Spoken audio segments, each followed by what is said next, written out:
NSTV ముందుగా వార్తల్లోని ముఖ్యాంశాలు. మహబూబ్ నగర్ జిల్లా కౌకుంట్ల మండలం ముచ్చింతల గ్రామానికి చెందిన కల్వ వెంకన్న అనే వ్యక్తి అకౌంట్ నుండి ఒక ఫోన్ కాల్తో 18,50,000 రూపాయలు కాజేసిన సైబర్ నేరగాళ్లు. గత నెల జూన్ 19న కొందరు గుర్తు తెలియని వ్యక్తులు ఫోన్ కాల్ ద్వారా మీ యొక్క ఆధార్ కార్డు మిస్యూజ్ అవుతుందని ముచ్చింతల గ్రామానికి చెందిన కల్వ కన్నయ్య 65 సంవత్సరాల వ్యక్తికి ఫోన్ కాల్ ద్వారా తెలిపారు.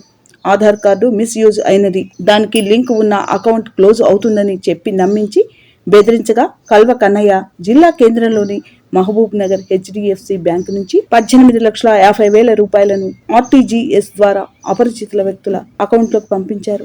మొదటి రోజు 16 లక్షలు, తర్వాత రోజు 2,50,000 రూపాయలు పంపించారు. ఎవరికి చెప్పలేదు కూడా. మీ పేరేంటి? నా పేరు కన్నయ్య. 11/6/1 18,500 పోయినాయి సార్. 18,500 లక్షలు.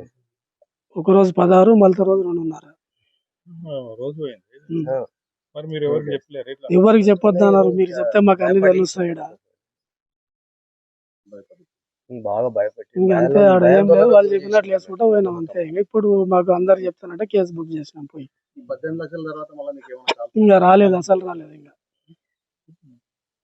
చెప్పండి సార్, 19వ తారీఖు 6వ నెల 2025 నాడు పోలీసులు ట్రాక్ చేశాను సార్. మాకు ఫోన్ కాల్ వచ్చింది, మీ ఆధార్ కార్డు మిస్యూజ్ అయింది, మీ కేసు మీద దీంట్లో కేసు బుక్ అయింది, మీ పేరు మీద ఫోన్ నెంబర్ ట్రాక్ చేసిండ్రు, ఫోన్ నెంబర్ కొత్తది తీసి ATM కార్డు తీసి పైసలు డ్రా చేసిండ్రు ఎవరో వాళ్ళు, మీ పేరు మీద కేసు బుక్ అయింది. మీరు అట్లాగానే చెప్పకుండా అంటే మేము గాంధీనగర్ బెంగళూరుకి వెళ్ళి ఫోన్ చేస్తున్నాం, పోలీస్ స్టేషన్కి వెళ్ళి. మేము చెప్పినట్లు చేస్తే బయట పడతాం, ఇది నేషనల్ సీక్రెట్, ఇది మీకేదో వాళ్ళు ఎవరికి చెప్పకూడదు. మీరు చెప్తే మాత్రం మీరు బయట పడవు, ఆన్ ది స్పాట్లో వస్తారు. మీకు 4,000 వారెంట్ ఇష్యూ అవుతుంది, మీరు జైల్లో ఉండాల్సి వస్తుంది. చూడు, ఆలోచన చేసుకోండి, ఖచ్చితంగా చెప్పాలి మీరు అని వీడియో కాల్లో చెప్పారు సార్. ఫోటో చూపించారు సార్, మొత్తం వీడియో మొత్తం పోలీస్ స్టేషన్కి. ఇట్లా దానికి బెదిరి మేము సరెండర్ అయినాం సార్. వాళ్ళు చెప్పింది చేసినాం, ఇంకా ఎవరికి చెప్పలేదు కూడా.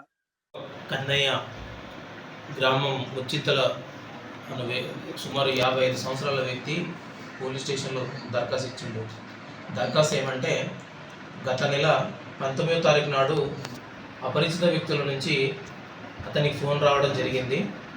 ఆ ఫోన్లో సంభాషణ ఏం జరిగిందంటే, మీ ఆధార్ కార్డు మిస్యూజ్ అవుతుంది, ఆ ఆధార్ కార్డు మీ అకౌంట్కు అటాచ్ అయి ఉంది, మీరు అది అప్డేట్ చేసుకోకపోతే మీ అకౌంట్ అన్ని హోల్డ్ పడిపోతాయి, మీకు ఇబ్బంది అవుతుందని చెప్పేసి అతన్ని బాగా మాయమాటలలో పడేయడం వల్ల అతను వాళ్ళు చెప్పిన మాటలకు నమ్మి వెంటనే అతను మహబూబ్ నగర్కి తన యొక్క అకౌంట్ ఉన్న బ్రాంచ్కి వెళ్ళడం జరిగింది, HDFC బ్యాంక్కి.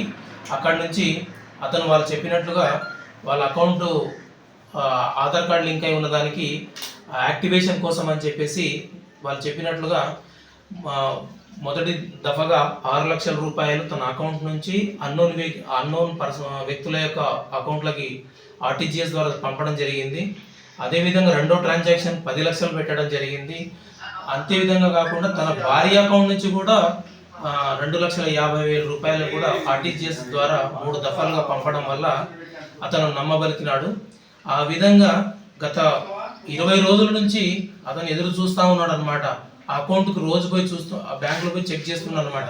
ఏమనంటే, ఆ అకౌంట్ ఎడా మిస్యూజ్ అవుతుందని చెప్పి గుబులు పుట్టి లాస్ట్కు అతను రియలైజ్ అయ్యి నిన్నటి రోజు వరకు చూస్తాలకి నేను సైబర్ క్రైమ్లో వాళ్ళు చెప్పినట్లుగా చేసి మోసపోయినానని చెప్పేసి నిన్న అకౌంట్ ట్రాన్సాక్షన్ చూస్తే ఇతని దాంట్లోకి వెళ్ళిపోయిన అంశాన్ని గ్రహించి పోలీస్ స్టేషన్కి వచ్చి దరఖాస్తు ఇవ్వడం జరిగింది.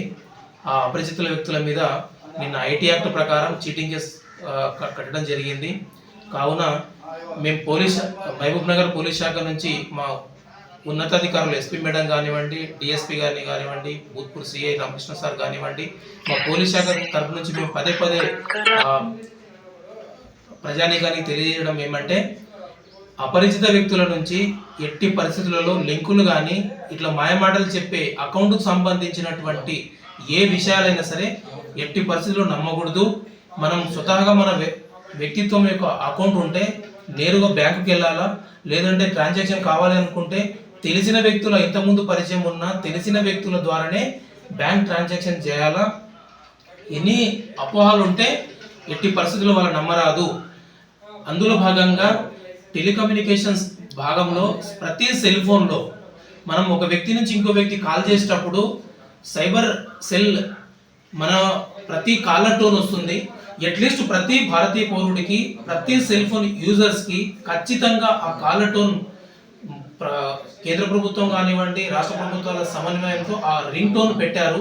ఆ రింగ్ టోన్ కనీసం వినేసినన్నా అంతో ఇంతో వాస్తవాన్ని గ్రహించాల్సిందిగా మేమందరం పోలీస్ శాఖ నుంచి పబ్లిక్లందరికీ మేము విన్నవించుకుంటున్నాం. ఎట్టి పరిస్థితులలో ఈ సోషల్ యాప్స్ ద్వారా కానీ, నార్మల్ యాప్స్ ద్వారా కానీ ఎట్టి పరిస్థితులు నమ్మకూడదు. అదేవిధంగా ప్రభుత్వాలు రైతులకు ఇచ్చే సబ్సిడీ సాయం, రైతు భరోసా కానివ్వండి, ఇతర స్కీమ్ల ద్వారా కూడా పబ్లిక్లకు సహాయం అందిస్తున్నాయి, పెట్టుబడి సాయం అందిస్తున్నాయి.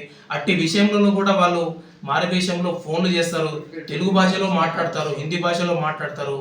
ఎట్టి పరిస్థితుల్లో అపరిచిత వ్యక్తులకు మోసపోవద్దని చెప్పి పదే పదే మేము ప్రతి పోలీస్ స్టేషన్లో సుమారుగా 3 నుంచి 4 అవేర్నెస్ ప్రోగ్రాంలు స్కూళ్ళు కానీ, మార్కెట్లలో కానీ, బజార్లో కానీ చేస్తూ ఉన్నాం. మేము పోలీసు వాళ్ళకు సహకరించాలా.